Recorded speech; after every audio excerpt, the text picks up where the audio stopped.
Hey guys, so in today's video, we're going to be crumb coating a cake. I do have a video on my channel already on crumb coating a cake, but this one will be a little bit more detailed. So I'm going to grab this cup, and I like to use a cup to fill my frosting. It's just so much easier. So you're just going to grab some frosting and put that into the cup, and then you're going to take the bag right out of the cup and prepare to frost. As prepared that I think I am for these cakes, I'm always missing something. I forgot the cake board. So, getting the cake board and the grip to hold the cake board in place.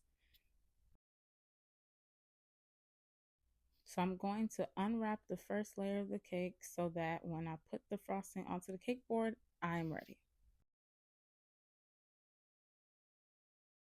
So now that I have unwrapped the cakes, I'm just going to put a dollop of buttercream on the cake board, and then I'm going to place the cake right on there.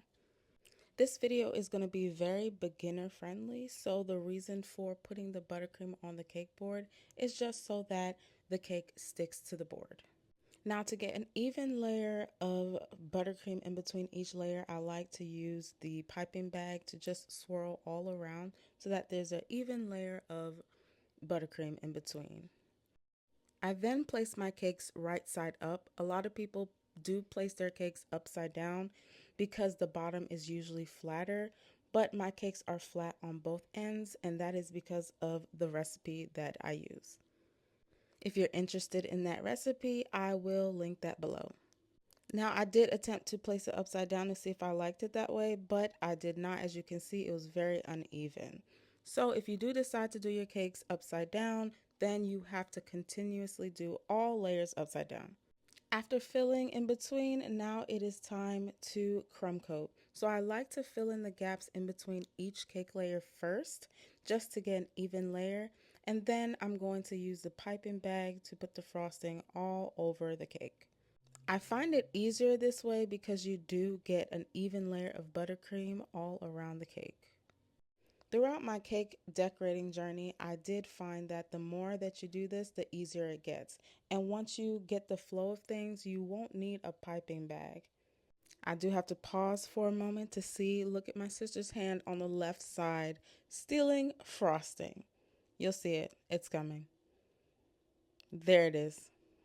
If you want to start your baking journey, cake decorating journey, I definitely advise start with your family. I definitely started with my family and they told me the truth about my cakes from the beginning.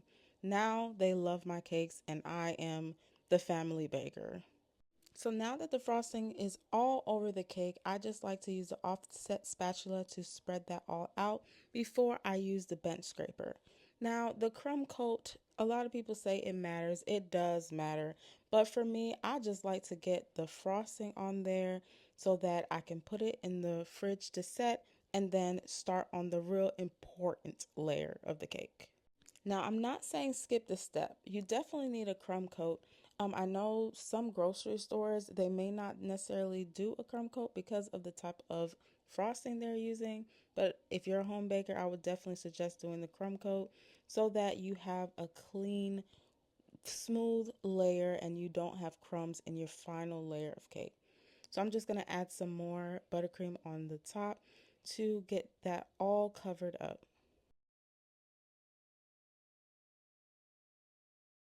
And I'm just smoothing out the top and going in a back and forth motion, just making sure I have frosting covered all over the sides and all over the top of the cake.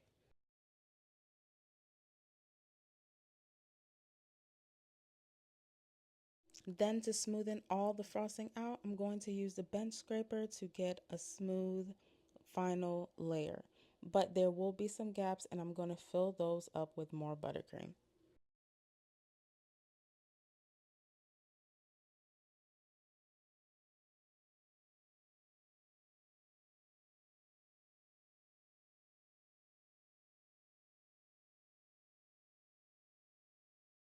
It will take several passes to get a smooth-ish layer. Then you're just going to clean off the top and wipe off some of that extra buttercream.